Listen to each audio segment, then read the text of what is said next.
Ayun mga boss, magandang araw po sa inyo lahat dyan mga kaputot. Yun na, nandito ngayon tayo sa tabing dagat. Yan, may mga tao ho naman. Yan, marami mong tao. Kaya lang, hindi obisita yan. Mga taga rito lang yan, mga taga bayan, iba naman taga rito. May kasama pa akong vendor. Kasama ako sa pagtitinda. Si Joel. Yan. Ito ang paninda niya. Ano natin bumali yung paninda mo? Iharap natin sa camera para makita yung paninda mo. Ito mga kapatid, ito po yung tinitinda ko rin. Yan, cancel. Ayan. Ano to, yung tulingang bilog. Tulingang bilog. Yan. Pero pag lumaki yan, tuna. Tuna na. Yan. Ako, ang hirap ngayon magtinda. Ito, kung makikita po ninyo, may mga tao po dito. Yan. May mga naliligo. Pero walang bisita. Ito yung mga taga-bayan talaga ito. Kasi kilala naman namin kung sino bisita o hindi eh. Yan. Yung dagat yan, medyo may alon ng konti pero walang problema sana kasi konti lang yan, maliit lang yan. At napakaganda na ng dagat ngayon dito sa amin. Ito wala.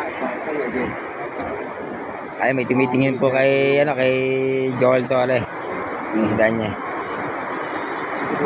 Kasi dito sa amin, sa lugar namin, kahit na hindi bisita, mayroon din naman bumibili kahit paano. Pag nakakulusudahan lang yung paninda namin. Ito si ma'am.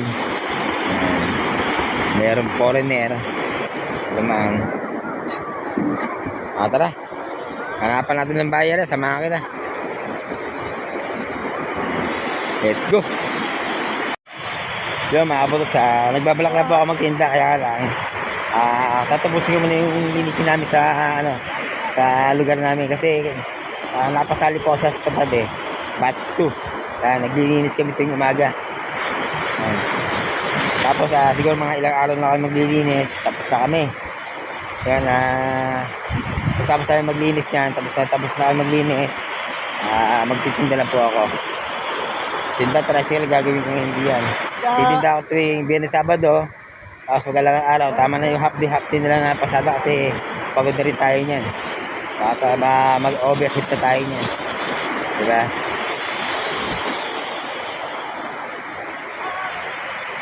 Kasi yung po namin, yung tubod na tinatawag, 10 araw lang kami maglilinis, tapos na kami. Ayun po ay palinis ng gobyerno sa amin. Marami naman po kami, siguro nasa megit 80 tao naglilinis. Yung buong barangay ng Bocana. Pagtapos namin ng 10 araw, pagtapos namin maglinis sa tubad sa 10 araw, maghihintay lang kami kung kailan kami sasahod. Yan. Sa ngayon po, linis muna. Tapos maglinis. Tapos na ako kami dyan. Magtitinda na siguro ako. Kasabay ako mga to. Kasabay ako na yan. Si Joel Torre. Kasabay ako na yan. Mananawa na uli kami maglakad dito sa dagat. Sa tabing baybayin. O nangalakad, lapang din ka. Ayan. Kung makikita po yun talagang ang pagkitindi, hindi biro. Maghapon kami dito naglalakad, babalik-balik. Mainit pa. Kasi ang habol po namin dito sa beach, puro bisita. Kasi may dumating pong bisita, yun ang inaalok namin. Yan. Paswertehan sa ngayon kasi talagang matumal pang bisita ngayon. Pero ganun pa talagang nagtsatsaga-tsaga sila. Katulad dito, si Joel yan. Nasa lubong ko, nagtsatsaga talaga yan. Uwi na ngayon, uwi na. Uwi na ba, de? Ay, mamaya pa. Magtsatsaga-tsaga muna siya. Kasi ginagawa ko ganito Pag alam ko matumal talaga, nauwi muna ako. Maya-maya ako, babalik uli ako. Yan. Kape-kape muna, relax muna sa bahay, tapos balik ulit. Yan. Pagbalik kami kasi minsan, meron kasi na dumarating ng bisita. Pag na-check po namin, meron kasing galante, meron na hindi. Pero at least, ang mahalaga nabili. Diba? Hanggang sa maubos siya, utay-utay. Kami makaka-jackpot siya, ano ba de? Okay, saan ka lang, ba de? Sa filmit. Kasi Berna, yun. Pakita ko sa inyo yung Berna, mga kabadots. Doon din ako may stay. Kalimitan dito, ang kasama ko talaga dito ito eh. Ito lang, yung mga iba, birang-bira pumunta dito kasi may mga bangka mga yan. Pumunta man dito yan, mga may bangka, hindi magtatagal yan, nalipat na doon sa kabila, napunta sa mga beach doon, malayo. Kaya natitira lagi dito kami dalawa. Yan. Ay ako, pwede naman pumunta sa malayo din. Gamit yung tricycle ko. Kaya basta nagkaroon ako ng paninda, kahit saan ako pwede. Kaya ako pwede pumunta. magtinda, pwede. So mga boss, punta natin yung yung sinasabi ko Berna Beach. Dito po kami natambay.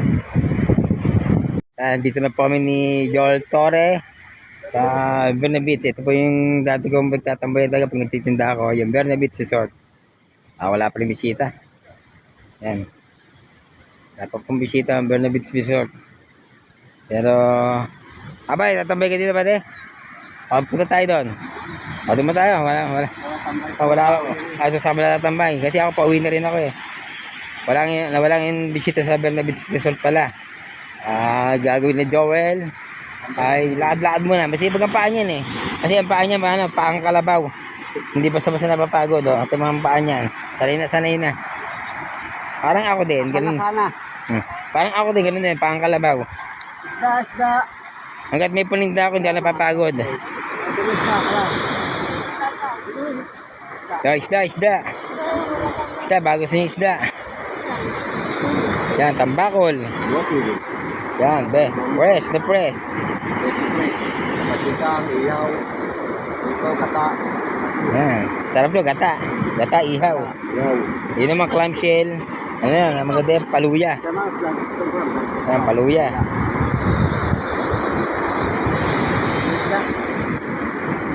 Hanapin natin ng buyer yan. Saan makakita tayo ng buyer eh. Ay mga boss, yun naman yung inalokan namin. Hindi po mga bisita yan. Mga ano lang po yan, mga taga-lito rin din. Halos taga-buyer yan lahat. So, meron pa sa isang vendors oh. Dalawa na nakikita kong vendors ngayon mga kapatods.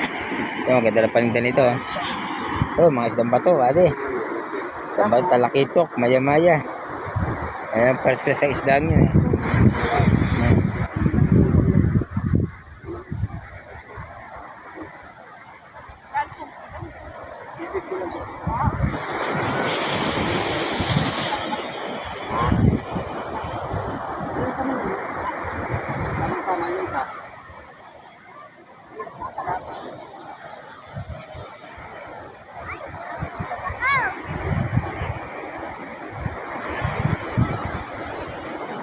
Ayan mga boss, ayaw bumili.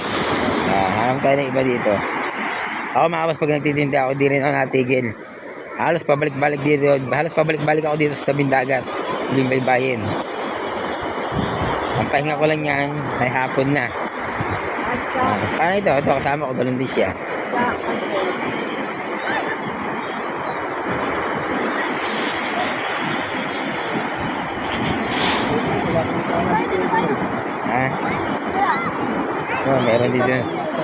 Meron dito yung tao. Ay, magkatao.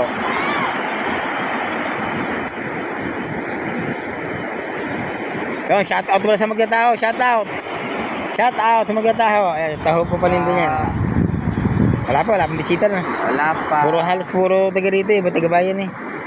Yan kay Ram may bisita. Bagong dating. Ayan, bagong dating. Kasi habol ko diba, makakambas ako ng lobster eh. Lobster, maganda-ganda. Dahil makukuha lang tayo niyan. Medyo may kamahalan yung lobster.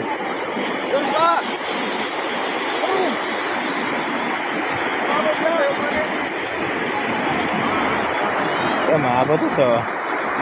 May alon, pero daming naliligo. Diyan na. Doon na si Joel Torre. Una na ako. Doon. Ayun mga boss, awin tayo. Last survey lang naman ako eh. Kasi tapos yung magwalis, nung nagwalis ako sa tupad, diretso agad ako sa dagat. Nag-survey lang ako, tinignan ako kung may mga bisita na. Para at least alam ko kasi matagal na ako hindi nakakapasal dito sa tabing dagat. Kalimit ako kasi lagi ako busy sa pag-tricycle. Kaya nung tapos na magwalis, pumunta ako dito. Yun, may nakita nga ako nagtitinda ng isda. Dalawa. Kasamahan ko yun. Dahil yung isang kanina, yung kasama ko, taga-amin din yun. Pero yung isa man na nasa lubong namin, taga-Wawaho yun. Vendors din. Sa Morbi lang ako, may mga bisita. Meron kaya iilan-ilan talaga. Kaya ibig sabihin, pangit pala ako. Pero basta natapos akong maglinis sa tubad, magbablak na rin ako magtinda. Susubok na ako pa konti-konti. konti-konti lang muna hanggang sa lumago siya. Tapos pag lumago, at saka magdadagdag. At ikutin mo natin ang konting puhunan. Kasi mahirap yung madami agad eh. Hindi pa natin alam kung ano ang proseso ng pagtitinda ngayon. Alamin ko muna. Pag yung kung natubo-tubo na, saka magdadagdag na po. Tapos tuwing alakaning araw, tulad ng Lunes hanggang Huwebes, pwede naman ako mag-tricycle. Tuloy income. Wala akong sasayangin araw ngayon mga kabato. Kasi alam naman po ninyo, meron akong ginagamot yung asawa ko, tsaka kinakailangan niya araw-araw pausok. Hindi magpapausok araw-araw, umaga, tanghali, gabi. Minsan meron pa madaling araw papausok, kaya hindi ako kailangan tumambay. Kinakailangan talaga sakripisyo para sa pamilya. Kailangan ako kumita kasi ang anak ko nag-aaral din, di ba? Nag-aaral, kailangan din baon. Sa pamasahe mo, walang problema sa pamasahe ng anak ko kasi hatid sundo ko yun. Wala kayo uwi na ng alas 5, napunta na sa anak ko para sunduin, kaya walang problema. Kaya binibigay ko na sa anak ko, baon na lang. Yan. At siyempre, kinakailangan din natin ng talaga, gamot talaga. Araw-araw. Kinakailangan talaga yun, tuloy-tuloy yung pausok ng asawa kasi talagang malibit ang hikain. Kaya mga kapos, hanggang dito lang po. Maraming salamat sa inyo lahat dyan. God is great. Yahoo!